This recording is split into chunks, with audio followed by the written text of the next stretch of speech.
Oh man, ladies and gentlemen, thank you for holding, and anybody who's been watching and hanging on, thank you so much. I appreciate it. This is actually the first episode of The Wolf of Smoke Street, so at this point, I want to thank everybody who is chiming in, and I want to thank everybody who is, giving me the opportunity to speak with you guys all. So again, thank you again for everything that's going on. A few announcements to make, and thank you again for hanging tight. But welcome to the first episode of our up and coming The Wolf of Smoke Street podcast, which is going to include, this is the first podcast that we're going to be doing from the Wolf of Smoke Street Studios, powered by Expedio Payments, our partners in the movement. This is where all begins, no filters, no fluff, just raw truth about the industry, straight from me. Now, today we're going to dive into today's episode. But before we do so, I wanted to talk about a little bit about what we're going to have coming forward in the next upcoming future. So, just as a food for forefront, I am going to be working with a bunch of different SaaS producers. Now, the first one that I want to focus on is the Smoke Shop solution. That's one that's going to be coming under fire. The second one I'm going to be needing to touch base on, and it's something that's super, super important, is the actual closing of, or the First Data not having the ability to service those merchants any further.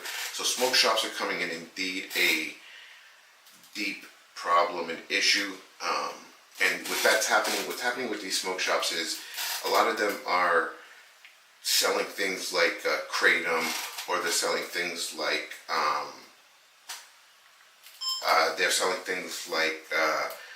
THCA, kratom, and a lot of those other things. So the smoke shops are being considered under storm, and with that said, no longer is First Data Fiserv going to be serving these industries, and it's going to be leaving a wide gap opening for that. Now, we're also launching our new food truck brand. It's a food truck system that's built specifically for the businesses on wheels, businesses that travel and they do multiple location servicing. They travel with the little food truck groups. We have a robust system that's going to be able to help them. The next big play that we're doing is we're strategically partnering up with a few heavy hitters in the industry that are going to be able to open up avenues and verticals that we normally didn't have. One of the verticals that we didn't have, that we previously had, were such things as vacation, smoke shops.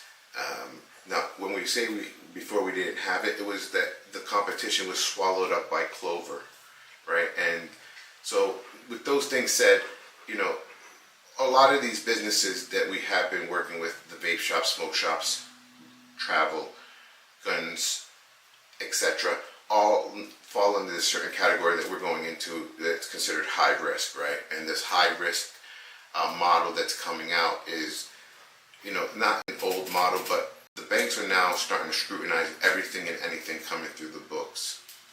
So today we're diving into something that nobody wants to talk about out loud, but everybody in the industry is feeling in their gut. And that's basically fraud. And a lot of fraud comes from the high-risk industry. There's no boogeyman story, not a theory. There's just real fraud out there. But in that fraud, there are real merchants. And that's what's really burning out the industry, is the amount of fraud coming through is not allowing the real merchants to be able to prosper and grow and nurture a merchant account, because they're under such scrutiny, and they're burnt. They get burnt by the bank, by their money's being put on hold.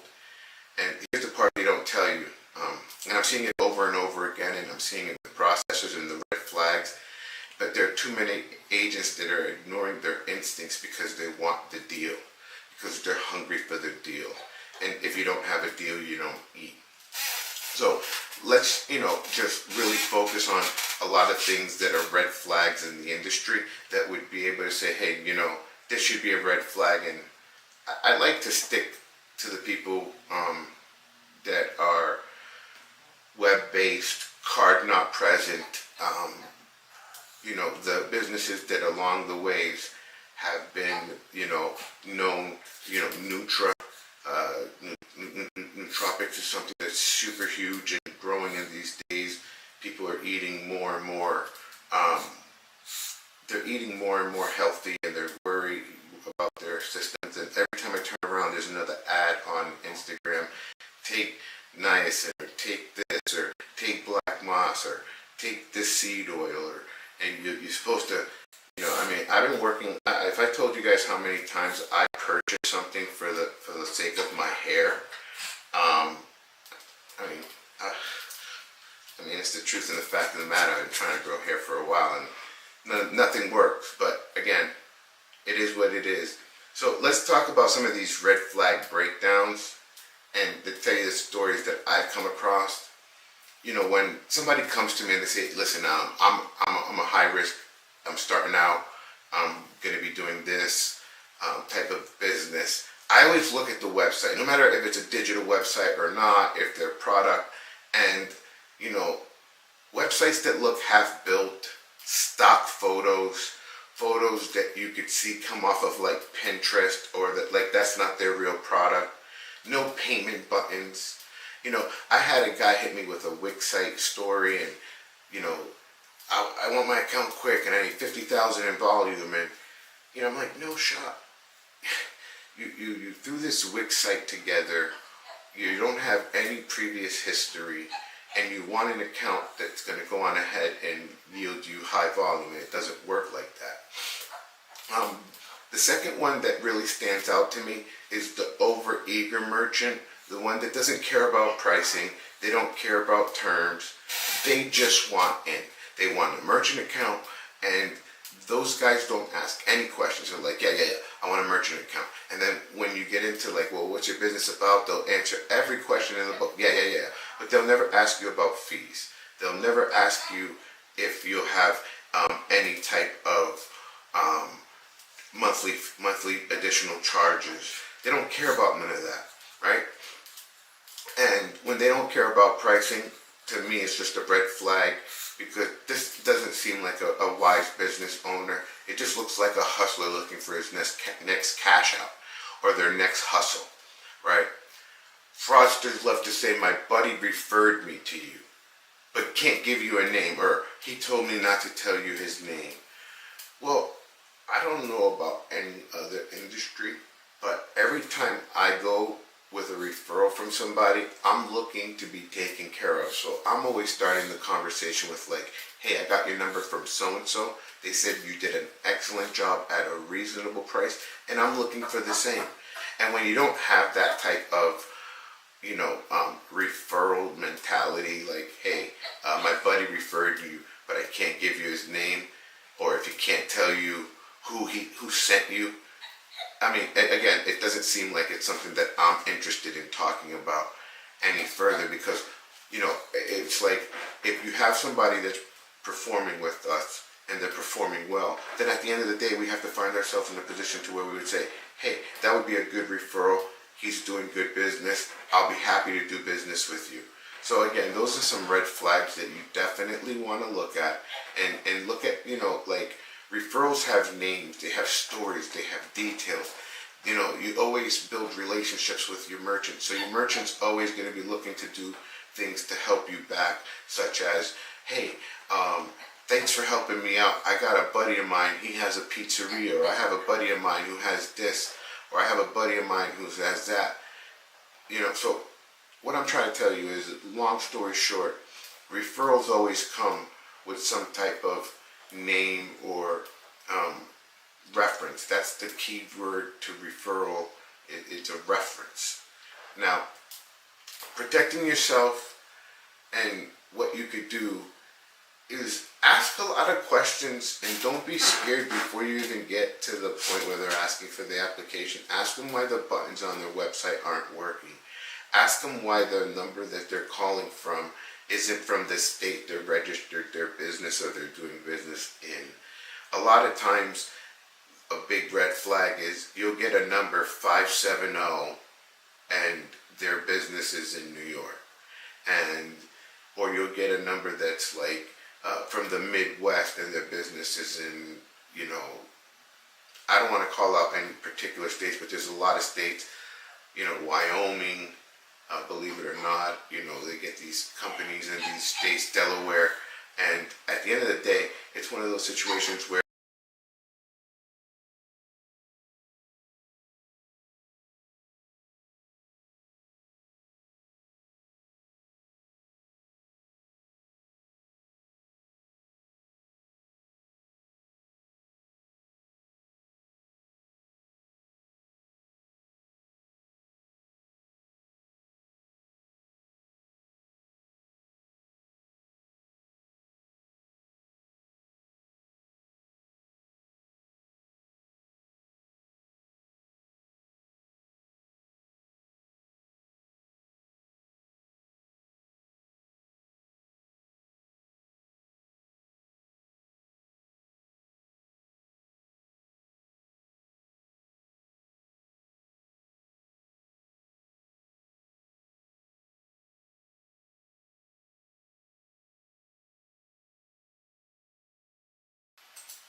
and another thing, I didn't notice that I muted myself when I was talking to production, but one of the things that fraudsters do is when they have these telephone numbers that are out of state and they mismatch. Another thing that's a big mismatch that you'll see with these fraudsters, and a lot of them do it, is you'll see a name come across like Tim Johnson, meanwhile, from Huntsville, Alabama. You get the guy on the phone. I'm not trying to profile nobody, but if I'm talking to somebody from Alabama, I'm assuming if they're from Alabama and their business is in Alabama, they're going to have some type of knowledge or sound like they're from Alabama. But when you speak to the person, they sound nothing like it. They don't sound like they're even from America, no matter what nationality may be, accent it may be. You just know that this guy is not Tim Johnson from Huntsville, Alabama, just based on his accent. Another thing that people ignore the DocuSigns. DocuSigns, when you sign your MPAs, come with an actual stamp that tells you the actual location in which the document was signed. One of the things that I do periodically when I feel funny about an account is I pull up the DocuSign IP address and then I say, why are you signing a first off, you have a number that's from this state. You're in this state as doing business, but the DocuSign came from 180 miles away. That's obviously somebody using some type of VPN to make a U.S. appearance. That doesn't make sense. So I call people out before I even submit the application. Now, moving forward, you have to get in this mindset to where you don't start scrutinizing everybody who comes through a certain vertical, because you're going to start killing your dollars. But what I'm saying is don't ignore the red flags. If there are red flags in the deal, address them, hit them head on, and if there's a logical explanation, move forward. If there isn't, then obviously keep your eyes peeled. If anything else comes up, start trying to connect dots. If they're positive or negative, that's like one of the biggest mistakes that happens. Like, so you get in this mind frame, everybody's fraud. Don't start thinking like an underwriter. As a salesperson or an ISO, your job is not to think like an underwriter, but you also have to be diligent in the fact that you can't ignore the red flags. At the end of the day, fraud is like smoke. If you don't always see fire, but you smell it, you have to be smart about it. If you take a step back, you'll see where the smoke is coming from. So here's my advice. Slow it down. Verify and trust your instincts. Don't get blindsided or the commission goggles that you can never cash in long term. And if something feels wrong, don't hesitate to hit us up. Say, hey man, I have this question on a deal. I'm interested. The Discord channel's coming down the pipe so that we can all come together as a unity and start speaking a little bit about deals and things that just may come up to be red flags in the industry. I mean, when you think about it, it screws you as the ISO. It screws you as in whoever you're turning your deals in, if it's Bank Direct or to a super ISO. I think that a lot of the miscommunication is people get them commission goggles, right? So the brand focus, it should always be, when you're in that risk area, is if there's a question or a red flag, answer it. Always understand the narrative. The narrative is trying to get the deal approved. So with that said, let's transvert from when you are trying to go on ahead and get all the red flags in order. Explain to them. If it doesn't make sense to me and I don't do underwriting, how am I going to go to the guy who it does make sense to and explain to him, hey, this is a good deal, let me explain why.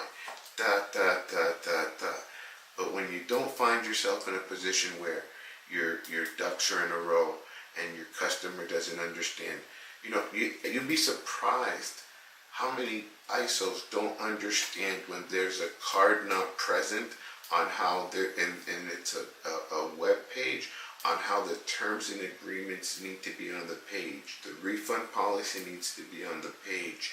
People think, and again, it's ISOs need to set the proper expectations with the merchants. Hey brother, you're charging anywhere from X to X with somebody who's going to be presenting you a card with no face-to-face interaction.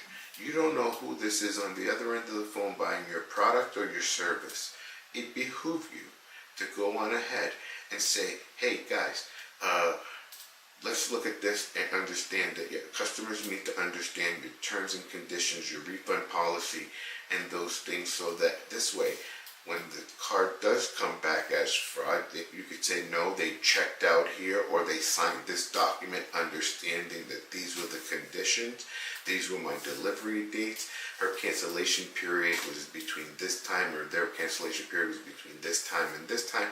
All those things make sense in getting an account that's high risk, nurtured for longevity. And that's the main goal in this, to be able to go to an underwriter and say, hey, their ducks are in a row. Even if you have to coach them and look at their contract and go, this contract isn't any good, brother.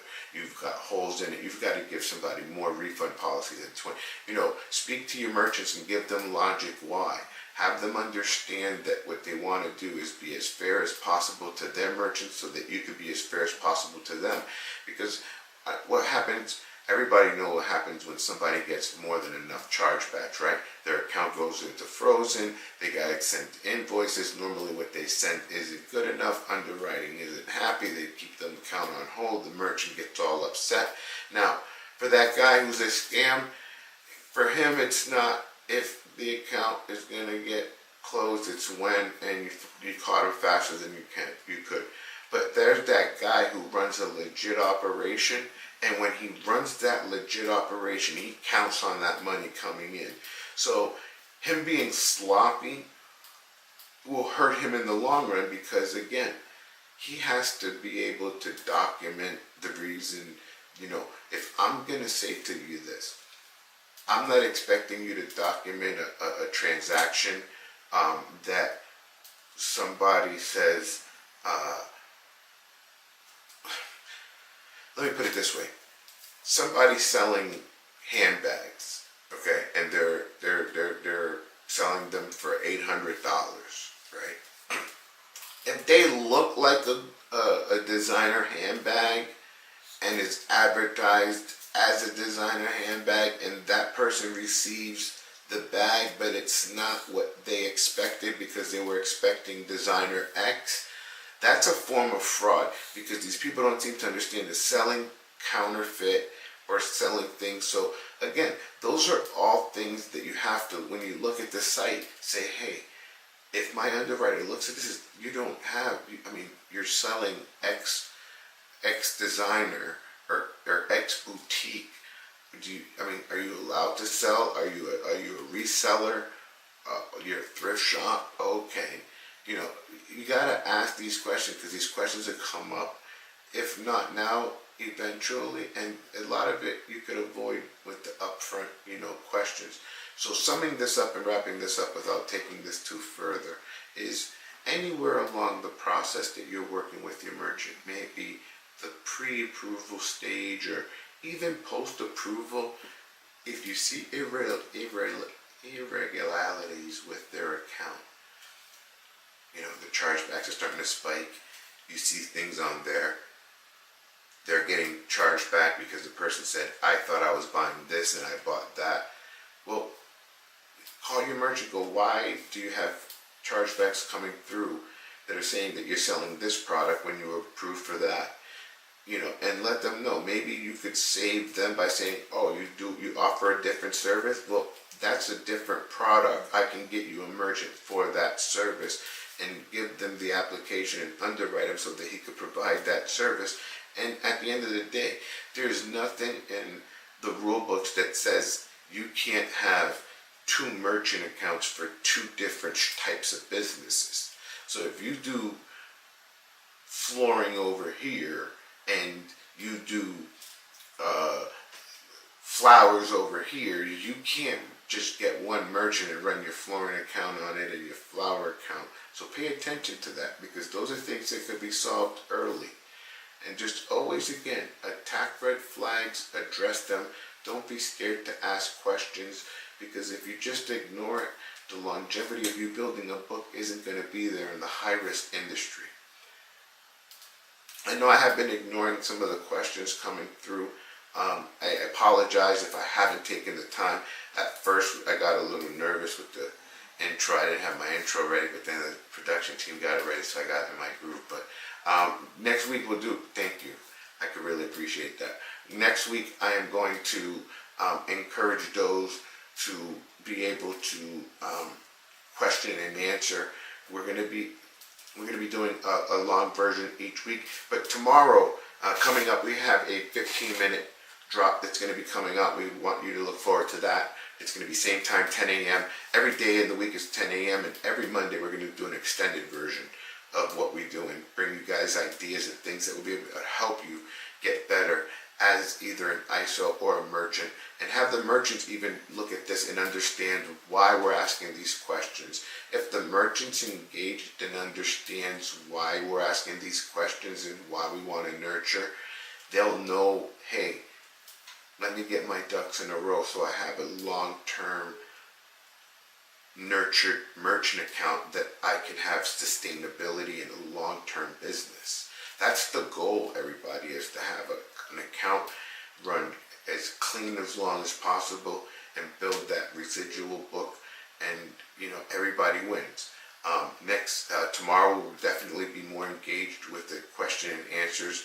I'm going to ask the team to go on ahead and accumulate all the question and answers from today's, because we're multi-streaming on multiple platforms, so we'll gather all the questions, and then what we'll do is we'll answer them tomorrow, because I know there was a few good questions. Somebody says, how do you identify somebody who has an accent and a name?